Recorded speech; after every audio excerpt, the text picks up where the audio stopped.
Welcome back to another episode of Malvo Talks. Before we get started, back into the same topic of black racism versus white racism, I just want to encourage you to donate to the machine, make small donations whenever you can.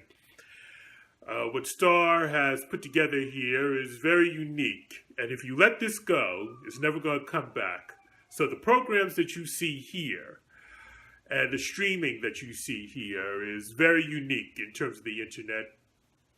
It is a very innovative thing that the hater is trying to do. So please make your small donations when you can.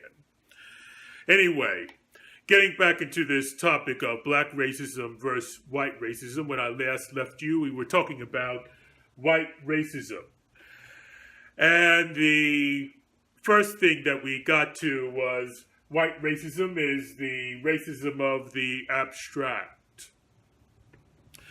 The second thing is that white racism in comparison to black racism is academic.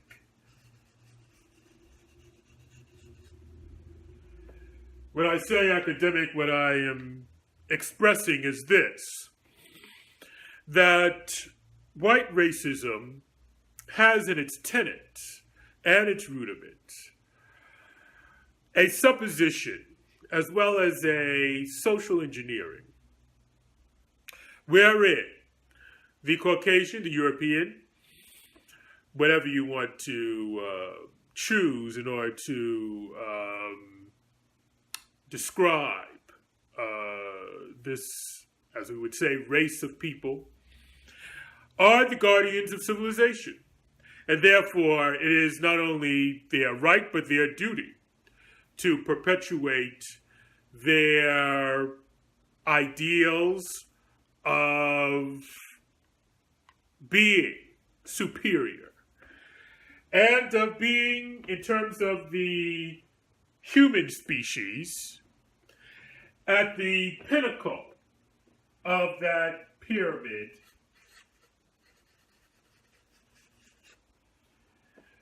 of human endeavor.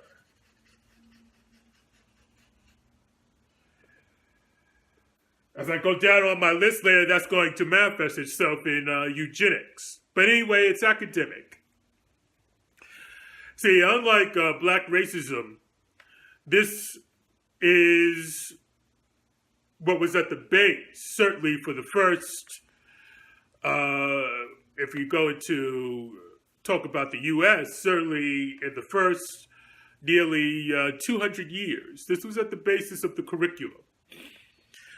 And you also had the aspect of institutionalizing. Well, first, before racism becomes an institution, it has to be an intellectual and academic supposition. So that's number two. It's academic. 3, white racism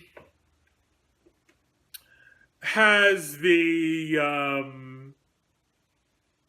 strength, shall I say, or the capacity, but really its strength gathers from not only the Caucasian believing in this, but also the non-white believing in it as well.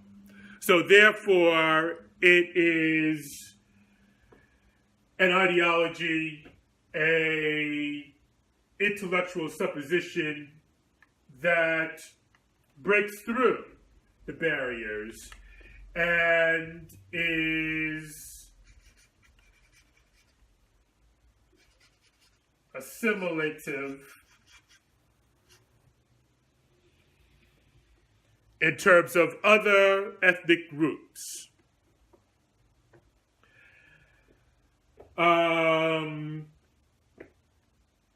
When you think in terms of colonialism, I'm going to get to 4 in a second, but when you think in terms of colonialism, part of what made those systems possible was the ability to not only dragoon, but to convince a set number of non-whites that was in their interests to go along with this ideology, because within the white person's hands was the privilege, the status, as well as the quality of life of any given civilization. Now, number 4, and I think I'll end it here, and this has come in terms of the recent formulations, and certainly the recent history of interracial and racial interaction. One of the things and one of the characteristics of white racism is that it is constantly mutating.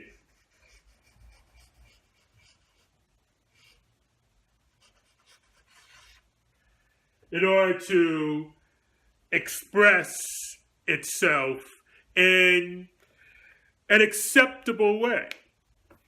You see, you cannot practice white racism the same way you practiced it 50 years ago. Some of those things superficially have gone out of style. That is to say, the decorum and the way in which you practice this formulation of white racism has to be practiced in many different ways. And so Caucasians are adept to make the necessary changes when some new assault, new affront comes into play. And that is based in terms of tolerance. Now, when I come back, I'm going to read some of the intellectuals who expressed what white racism is more succinctly. And I will get into that when I return.